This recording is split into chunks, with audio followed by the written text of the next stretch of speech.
Now then, Andy, I want to talk about football. I want to talk some football matters with you. Let's Professional, who's played at the highest level, right? Right. And I want some answers to some of those questions, which I can't fathom out, but you probably can. Okay. By the way, nice location here. Did you have any trouble getting here today? Parking, a little bit of a problem because it's belting down with rain outside, and whenever it's Have you seen raining... the price of parking in town centres now? There was a survey in the paper this morning. It's up to £3.50 an hour. It is, £3 an hour, yeah. £3 an hour. And you've What never a quite got disgrace. enough change, have you? You've never got Why quite is it, enough whenever you change. come to park your car, you're just a little bit short? Yeah, but you know, all these councils go around saying, oh, we've frozen your council tax and all that. They freeze your council tax and Yeah. then double, you know, every other charge in town. £3 an hour for parking. Where on earth are they going to revitalise economies in this country when they're charging people literally like £9 for 3 hours?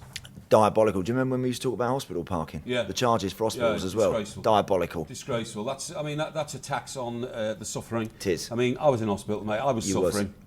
I mean, obviously, I was stoic about it, and I was rather brave about it. You know what I mean? I remember. But the sadness was when the family came, I could realise that they were paying £3 an hour to park the car out there. Yeah. The reason I mention it is when it's raining, I get irritated. I get irritated because we've got potholes. We've had a campaign against potholes, you and me, for years. I'm a But what motorbike about- rider. Talk to me about potholes, Michael, because I ride my You bikes. could kill yourself on a motorbike. Absolutely. If it's full of water or full of rubbish and all bangs I read down a it, you can story be off your about bike. a woman, a pensioner, out cycling with her husband the other day, coming Yes. down a hill somewhere in Yorkshire, something like that. Yes. Puddle, front wheel went in it. It's a 2-foot deep puddle in a pothole. Yes, Poor bang, old she was woman off. Lost her life, you know, it's terrible. Listen, about the puddle, about this. So there I am walking along. This is in stockbroker belt territory, and I'm just walking along, behaving myself, you know. And it has been raining, and there's a puddle at the side of the road. A bus comes down, right, and this bus driver deliberately, now whether he caught me or not, I don't know, but the bus moved in about 6 inches, whoosh, straight through the puddle, drenched top to bottom. I'm not joking, it was dreadful. And I was on my way to a studio to do some work, you know. Was anyone laughing? Everybody on the bus, Yeah. but I wasn't laughing. No. Right? So anyway, I got very angry about this, and I decided that I wasn't going to let it go. So what I did was, I had already a plan in my head. I was going to get this bus driver, and I turned up the next day, right, at the same time, and there was a bus stop just in front of where he'd done me, because and there'd been nobody waiting there.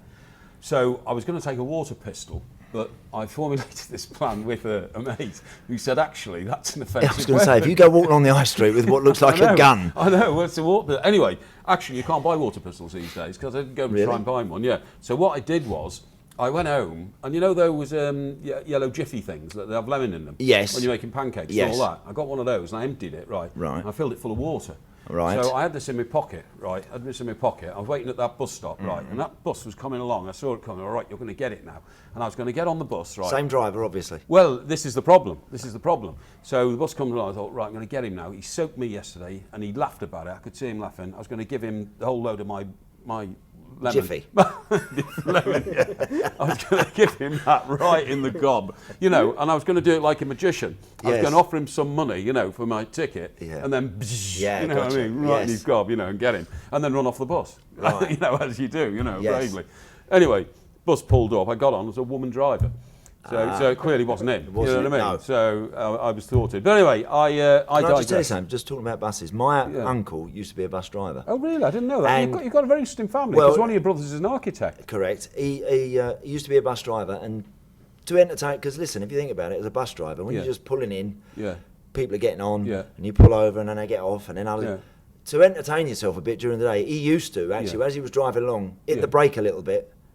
So that, you know, like all the people What, that are so standing people up, would fall over? Well, not fall over, but sort of That's like that, you know, outrageous. down the bus a bit, and That's then outrageous. and as they're going up the stairs with 2 bags of shopping, you know, Yeah. just hit the brake a little bit, That's re- and just have them rattling a little bit as they're going up the stairs. This was a Townsend, was it? No, this wasn't a Townsend. This his name. He was a lever. A his name, lever? in my mum's Well, he side. should have been levered off his job for throwing people downstairs. But funny you should say that. Well, one time when I used to get into town here, I could either walk if it was nice to the studio I was working at, or I could get a bus if it was raining.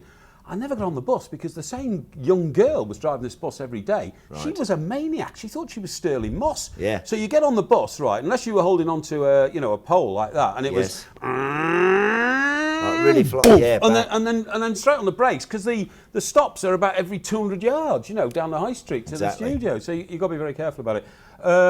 But anyway, we digress, mate. The other thing about buses, which really We digress, but let's carry on. Yeah, which really gets me is this sign which says you can't talk to the bus driver and the bus is in motion. Are you supposed to tell the bus driver you want to stop? Well, you press a button. Yeah, but they don't always listen to these buttons, do they? People are pressing them buttons all the time. It's just a jingle of noise. I often say to drivers, stop here. Because if it's raining, I want them to stop where the bus stop is not. You can order buses to stop anywhere. Can you? It's a public service vehicle. What, any in between stops? Absolutely. No, you can't. Yes, you can. You wouldn't do it. Yes, you can. I'm telling you, because where I live down in Stockbroker Belt territory, there's a few old people's homes on the other side. Not old people's homes, but the McCarthy and Stone type thing. You know what I mean? Yes. You know, they knock down a couple of old houses, build a big Build one. a lovely new block of flats. Yeah, the old people there, they have railings all over the place and all that. Makes it look a bit geriatric, actually. But nevertheless, so when they come out, they can't walk very far. Yes. So they just wave to the bus stops. It's duty bound to. It's a public service vehicle. Didn't know that, the last, in fact, I've been on the number, oh dear, I've been up and down on a bus in Chelsea recently. Oh, really? I didn't even What realise. number was it? I think it was the 22. The 22, eh? I think it was the 22. Yeah. Maggie Thatcher used to use bowl accounts. Oh, really? It was her favourite bus route. Have you seen Iron Lady? I haven't. No. Lads, sorry to interrupt, but can I tell a quick... I got on a bus last Saturday. Yeah. Saturday you go on about buses. Yeah. So I always get the 205. Oh, the 205. You're on the 22, he's on the 205. 205. Yeah. And this day, I'm like waiting for the 205, it's not coming. It was last Saturday. Yeah. Well, I'd done a 10-hour shift at work, just wanted to get home. Yeah. And I got on the number 30, I thought that goes to Angel, I can walk down from Angel, that's not too far. It's not my Angel, this is usual in bus. North London. Yeah, North London. Yeah. So I get on the bus, I'm travelling along, I call up my girlfriend to chat to her, say, listen, Yeah. I'll be back and blah, blah, blah. Yeah. What's going on? And the next thing I know, we passed Coco, which used to be the Camden Palace. Right. And I was like, oh my God, So you missed your stop? I've missed or something, but I didn't know this went to Camden. So I went downstairs and everyone is kind of looking around them and the bus is just going and going. And then I said, does this stop at Angel, to this guy? And this little guy was just said, we're lost. And I was like... What, the driver? What? Yeah. And he said, we're lost, we're bloody lost. Yeah. So I was like, hang on. Yeah. And I went up and I was like, I kind of knocked him, and you're not supposed to talk to the driver, right? Yeah. So I walked up and the driver's just like So sat there, you're hunched knocking over on- through it. And I knocking was on like, the window? mate, do we stop at Angel? And he's Yeah. like, I am lost. that was... Hey, And he just kept driving off to well, the middle of nowhere. I'll tell you about a story in that. Right, we met in Moscow for... It was either the England game or the Champions League final. Might have been the Champions League final. Chelsea Man United. That's right. Anyway, so the next day, we had a great night afterwards. Bit of hospitality in the ground and all that. Yeah. Do it well in Russia. If you've got Yeah. money in Russia, it's great. So anyway, next morning I was told to rendezvous at the Hyatt Hotel. I was staying in another hotel. Yes. Rendezvous at the Hyatt, and it's like executive travel, and a coach will come up and pick you up and take you to the airport to take you home. You see? Oh, okay, fine. Two things happened, right? Firstly, in the Hyatt Hotel, I met a couple of fans who clocked me from my radio days, and I bought them a bottle of wine and had a glass with them, and they were getting on the same bus to go to the same You place. bought them a bottle of wine and virtually drunk their wine. Well, I bought two bottles, one for me, one for them. You see what I Got mean? it, Yeah, because we were leaving Moscow and all that kind of stuff. Love Moscow. Anyway, so like 3 weeks later, you get your credit card bill and all that.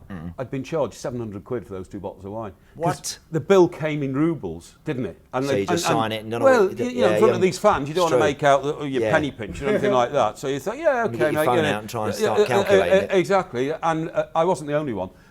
Lots of people, including Joe Cole's mum and dad. The night before that game, I went for a bit of grub Yeah. with Richard Keys, Andy Gray, Graham Souness was there. I think Jamie Redknapp was there. Yeah. There was about eight people in a restaurant. Yeah. And when the bill come up, it was something like, and I'm kid you not, $7.5 grand. $7.5 grand. Did you For spot about- it? No, well, I mean, and it was ridiculous Yeah. because I think whoever handed over their credit card to start with, Yeah.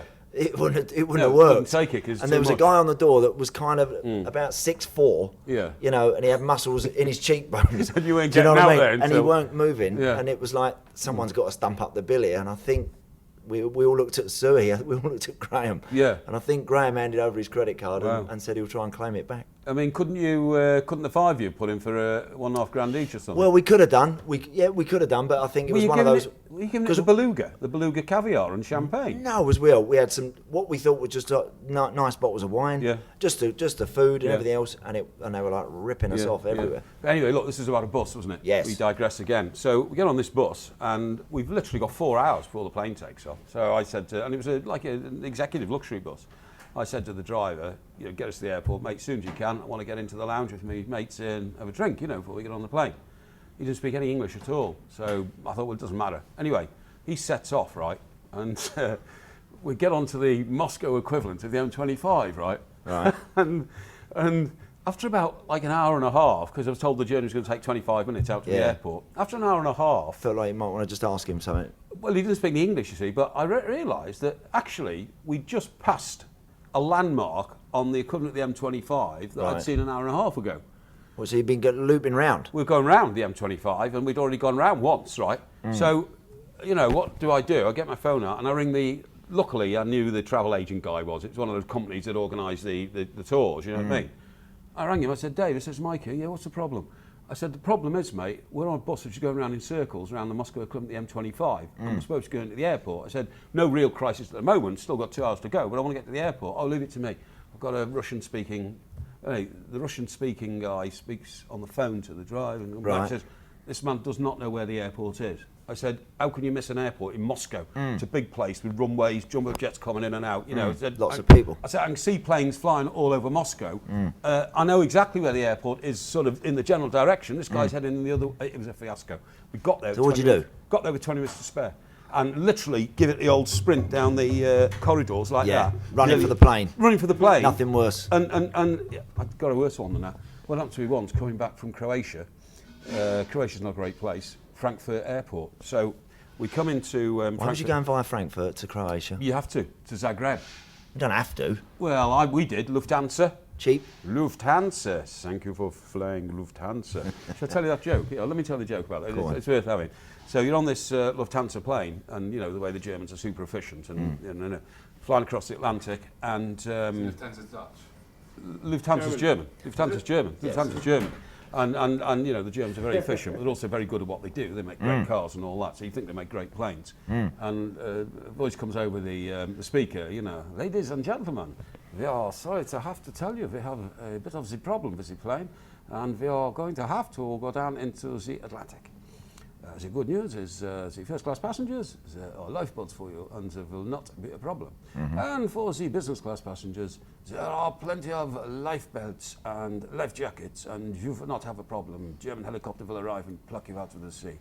And for the passengers in economy, well, thank you for flying Lufthansa. that's not anti-German, you know. Have you got any more German jokes? It's an indication of a German joke. But anyway, Definitely sounded more Dutch. Yeah. I thought it was quite a Those stand-up comics in Germany, by the way, I bet they're booked out every night of the week. Yeah.